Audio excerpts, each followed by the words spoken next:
Are y'all ready to go beyond the gates? Haley risked her poisoning scheme by getting overconfident. The new Richardsons liked it and put a ring on it. And Kat couldn't find a single ally in her feud with Eva.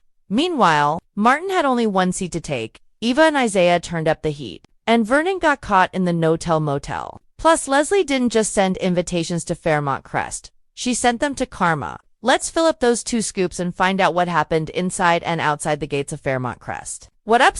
Sorry I was away so long. Let's just say that I had my own WinterFest to organize. And I didn't have a Laura to help me like Anita and Nicole do. Also, as of this column, I have been writing for Soap Central for 16 years. Can you believe it? That's like 44 in soap years. Even harder to believe that 15 of those years I spent covering B&B. Here's my first ever 2009 column for that whole full circle thing. Now for the tea. No, I mean actual tea. I don't understand why Haley is making Bill drink so much herbal blend. Sure, she's using the stuff to administer her slow-acting poison. But why only in the tea? What Randy has Haley dropping is supposed to be tasteless along with colorless. So it's not like this particular kind of tea is covering up some noxious flavor. Besides, we saw Haley spike Bill's Orphe soup at one point, too. So I'm surprised she's not putting it in everything, including his toothpaste. It's gotten so Bill is groaning about not being allowed to drink coffee. Why make him suspicious? Just talks his mountain-grown beans already. Maybe it's good. Haley seems to be a crappy criminal. Just look at her cackling about her $10 million.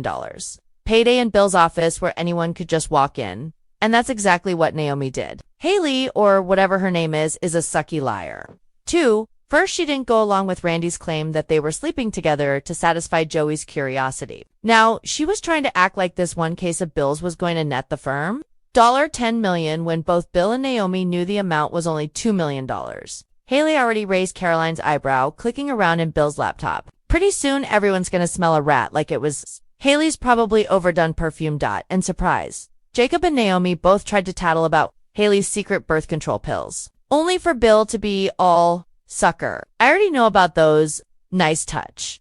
Having Haley saying she's taking the pills to regulate her post-miscarriage hormones, it's not like Bill would know the difference. But if Haley doesn't dial back her lust for Isaiah, she's totally going to give herself away. How much more obvious could she be? Although Isaiah was willing to strike up the friendship she said she wanted, and we don't know him that well yet, surely a guy who works at a college can't be that dumb. Isn't Haley considering how weird it would be for her husband to die only to take up with Izzy soon after? Especially when she's supposed to be running off to the tropics once that life insurance clears. For real. If Haley doesn't end up sabotaging herself before Bill's ticker gives out from her poison, my soap money says that he will keel over during when he'll probably be up co-hosting with Donnie and go into a dead faint in front of everyone. Isn't that what these big entire cast events are all about? They're designed for maximum drama, and there's another WinterFest wow brewing. I think ... but we'll get to that now. I know Andre and Donnie had their honeymoon in Los Angeles, where B&B takes place. Because why else would we spend 3 entire episodes on their marital bliss as if it was taking place at Forrester Creations? That's a B&B move. I'm sorry, I actually love that they're happy, but 1 episode would have covered it. And I didn't need to hear Andre fessing up about Ashley trying it. ... Though at least it seemed to cement the Shutterbug's love for Donnie. No Ashley or Derek this week. No complaints. Now that Ashley is down and out, I need for Madame Vanessa to lure Dopey Ash into her escort service and get her into some kind of trouble.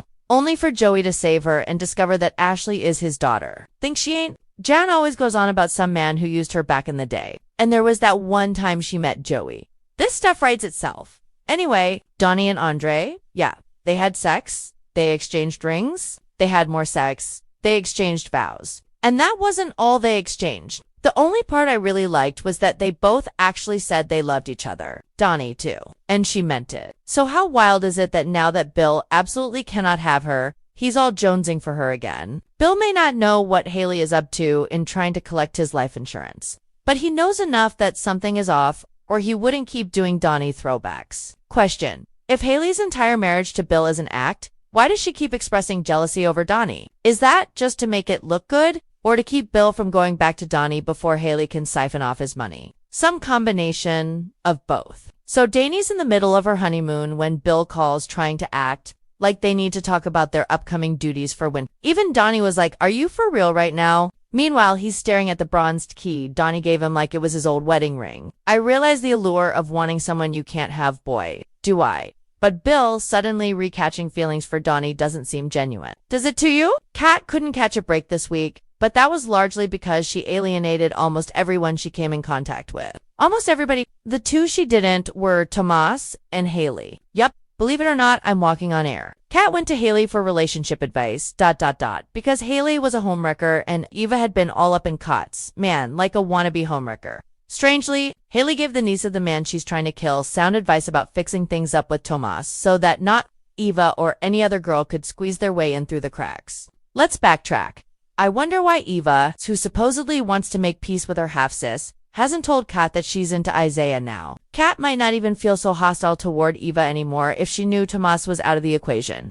Though how much you want to bet that, armed with that information, Kat wouldn't be into Tomas anymore either. She directly told Chelsea a while back that she wanted Tomas because she didn't want Eva to win. You can't tell me Kat's developed real feelings for the guy. Conversely, y'all know Tomas is still pining over Eva, and I want to see him bummed as hell when he finds out Eva has moved on with Isaiah.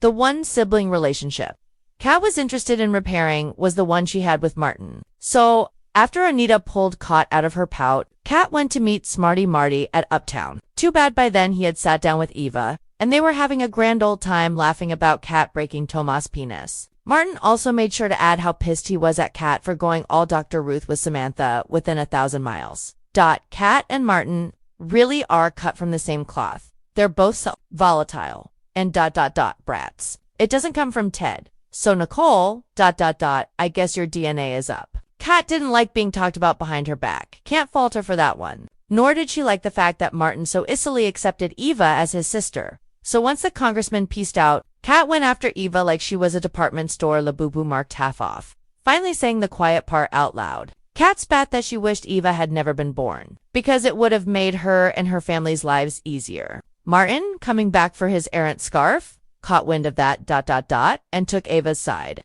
Both in conversation and literally sitting next to her at the table in a kind of symbolic gesture. Kat didn't believe she wasn't being replaced and tried to move the goalpost by telling Martin how Eva had moved to replace her as Tomas' girlfriend. That rather went over Martin's head. He's still so torqued about Kat supposedly introducing Samantha to sex that even Kat's legitimate concerns go in one ear and out the other. Kat finally implied that Eva was trying to score political points by cozying up to Martin, huh? But when that didn't work, she booked. While Martin eventually accepted that Kat and Tomas had been on a break when Eva got him, Ross and Rachel never die. Kat went to her beloved cuz for some supportive words. But even Chelsea was all, girl, you went too far. Kat granted that she might be a bitch, and I know a lot of you agree. It's not that I don't, but at least Kat's consistent. And Colby Muhammad clearly has a ball playing her. Kat's eyes nearly rolled back into her head when Chelsea suggested that Kat find one thing about Eva. She could like her hair.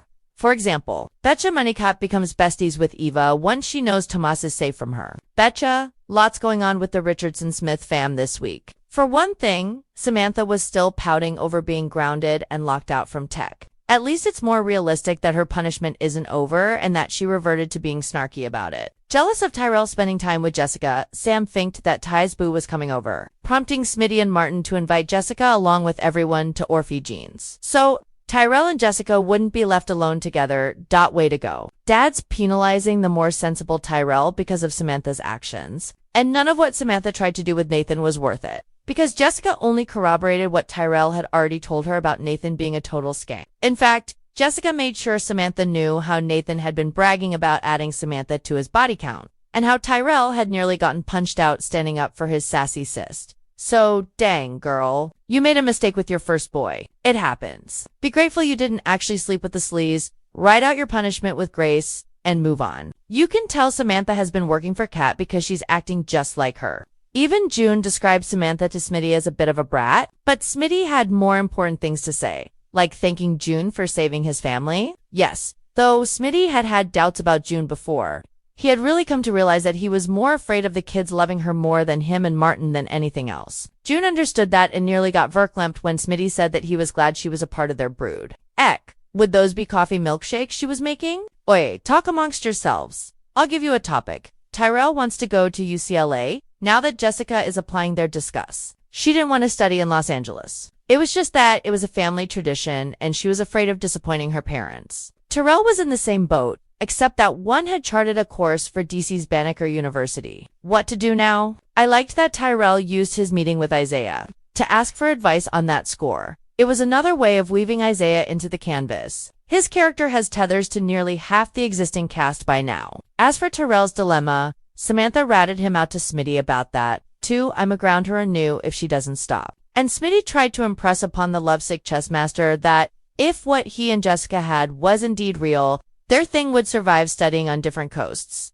Leave it to Martin to have the not-calm reaction. His head nearly popped off at the mere mention of Tyrell applying for pretty much any different university except Banneker. Like Kat, the one thing you gotta say about most Gates characters is they're consistent. I guess Martin's trying to change, but his default is still freak out first, ask questions later. He stole it from me. Thankfully, Smitty was once again able to talk his hubby off the ceiling. I hope there are awards for that, because Smitty should get the highest honors. I'm gay myself, so I can say that Martin is such a drama queen. And maybe that's why he should worry about not being able to keep his seat in Congress, which we learned from Vernon this week wasn't a guarantee. Not only had Martin been concentrating on everything else but his legislative duties, Vernon damn near scolded. But the scuttlebutt was that Martin might be getting a challenger from his own party, not the opposite one. And likely, this person was going to go hard in digging up dirt on Martin and his family to score points with voters. How many of you think the recently cast Greg Vaughn is going to end up playing this opponent? My fellow Soap Central writer Lee and I have dibs on it. It's a good idea to get back into the fact that Martin is a congressman. It's not like we have to see him in session, but he does seem to be up in everybody else's business besides his constituents. Anita thinks Martin is safe now that the Kenneth saga is locked up. But there's so much more a rival candidate could torpedo Martin with. Martin grappling with that with the fam at his side. Should be fun. It's a rare day when Eva gets her mother's approval about a guy. Okay, Leslie did eventually come around to Eva wanting Tomas. But that was only because she wanted Eva to win out over Kat. Now that's not a factor. Eva was surprised that Leslie was encouraging her to explore things with Isaiah if she wanted. And that was because Eva didn't need to be sizing up Isaiah's bank account since the Thomas women now had all the money they could ever need. The way Leslie's been spending it, and with Anita, no longer making deposits into Barbara's trust, one has to wonder just how much money Leslie has and that she's not out of it by now. But we were talking about the investment Eva was looking to make with Isaiah. I got the pot bet on them, too. They have chemistry for days. Make that weeks. They about burned out the monitor on my laptop. The only thing I worry about is that neither of these potential lovebirds are going into this potentialness with a clean slate. Though Eva never had anything but one shag and an unrequited groove with Tomas, it seems rather obvious that whatever Isaiah had with this Yolanda, it was serious. Eva herself said she didn't want to be Isaiah's rebound. Yet now she's acting like that isn't even a factor. Also, I might have liked to see these guys having their first kiss after a proper first date, but that's another page out of B&B's playbook. I did have to snicker when Leslie asked Eva if Isaiah's kisses were enough to make Eva forget Tomas. And Eva replied, Tomas who? Because those were the exact two words I was thinking during Isaiah and Ava's makeout sesh. Eva doesn't seem to be bothered by the fact that Isaiah is Jacob's brother anymore. Though, maybe once Eva found out that Izzy has purposely stayed away from the law enforcement game, that made her feel safe. Oddly, Eva was put in the position of having to explain her sexy time with Tomas to both Martin and Ted. I'm sure Eva was thinking, that was so last month. You guys, I can't believe how many of you I've seen all up in arms on social media that Vernon is cheating on Anita. How could he, says post after post. Relax. Vernon ain't pulling a Ted or Bill. The way I see it, we're being set up to think Vernon is, with his compliments to Sharon and his double orders of peach cobbler, why does everything from Orphe Jeans sound so good? And his left behind Cufflinks. Even wondered why the mayor of Orphe Jeans was doubling up on dessert, only for Vern to say it would be tantamount to adultery for him to suggest that Anita or their cook, Rowena, use the cobbler recipe from June's Big Mama instead of their go-to ingredients. Did y'all know how to cook some red herrings? Because they are making it sound like Vernon is having an affair with Sharon. And a lot of you are falling for it. I would be absolutely shocked if it turned out Vernon was really articulating with another articulate, if you know what I mean, because I strongly feel that Vernon is only taking singing lessons from Sharon, and that all their supposedly illicit statements are all references to that. Remember, more than once. Vernon has offended Anita's sensitive sensibilities with his warbling. He wanted to sing at WinterFest. And Anita was totally buoyed by it, if you don't already know. Vernon's portrayer, Clifton Davis, is himself an accomplished singer. He only wrote Never Can Say Goodbye, which was made famous by the Jacksons and Gloria Gaynor in the 70s. So it's a joke that Vernon can't sing. And of course, once all the drama and suspicion is over, he will bust one out at WinterFest, I'm sure. Not that it isn't going to be a bumpy road getting there. Anita was already squaring her eyes or her nose, more specifically over Vernon coming home smelling like perfume, which he never explained and Anita never followed up on. But is there only one hotel in the DMV? Surely Vernon knows that his new neighbor, Leslie, is living at the Bowman until the intentionally annoying construction of her house is completed. So why meet Sharon over there? Or let Sharon take a room on the same damn floor as Leslie, kitty corner from Leslie's suite at that. A bit contrived, but it did serve for Leslie to catch his supposedly philandering ass. And for Leslie to attempt to blackmail Vernon into giving her a bigger role in WinterFest with her knowledge of it. Vernon played dumb, however, and wouldn't give in. And it's always nice to see folks stand firm against Sherry Lulu Donna, wouldn't you know? Though, Anita caught Leslie confronting Vernon about catching him with Sharon, and on the merriment goes, once Leslie dropped enough breadcrumbs to make Hansel and Gretel come running, most directly about WinterFest being a family affair, Anita's radar did ping, and she started asking Vernon questions. But he used his politician swagger to deflect his way out of it. Here's how it's gonna go. Anita's going to get substantial information right before WinterFest that has her thinking Vernon's having an affair. She'll even tell Donnie and Nicole about it, and they'll be all bummed and pissed off, too. And then, Vernon will surprise everyone by taking the stage and belting out a tune or two. And they'll find out how Sharon coached him. And won't everyone, including y'all who think Vernon is tricking, feel foolish then? Now, here's your biggest WinterFest participant. And I don't mean because she was tasked with addressing envelopes to its guests. Maybe not the best look in this fascist age to have her uninviting people at whim. Though you have to admit Gossip Girl Anastasia deserved it. Poor Leslie. She actually thought Mona would be so impressed that Anita had her doing grunt work that she would take her back as a friend toot sweet. But Mona essentially told Leslie where to stick her envelopes. And it didn't matter that Leslie had even awarded Never Been Jan a ticket to the Big Todo. Leslie still stank of the smoke Mona had burned her with when she got a call from the hospital about peaches. And from there, Ms. Leslie walked a fine, amusing line between genuinely concerned and big ma'am on campus. Leslie threw all the weight around, starting with Shanice, of course. It didn't help that Leslie had just caught Shanice having a moment with Ted. Are we heading for a Ted-Shanice pairing? Could happen. Leslie didn't want Shanice fluttering her fake lashes at her man and lamented that Dr. Doug was dead, because she didn't want no Dr. Wilkes getting up in her surrogate mom's business. That's all right. Leslie, I'll take him. He is fine. Whoops. I got distracted after Leslie grilled Wilkes, who admirably held his own. Shanice barked that the surgeon was more qualified than any of those